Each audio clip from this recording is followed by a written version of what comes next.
How to always show meeting controls on Zoom Mobile. Hello guys, in today's video I'm gonna show you how to always show meeting controls on Zoom Mobile. First go to Zoom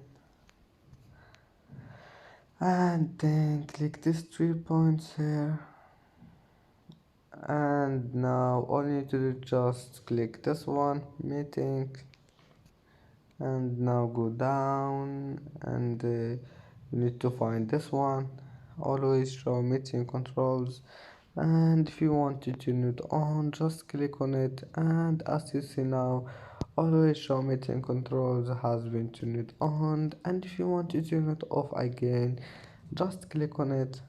And that's how manage always show meeting controls on Zoom Mobile, and that's it for today's video. If you like this video don't forget like and subscribe, and see you in the next video.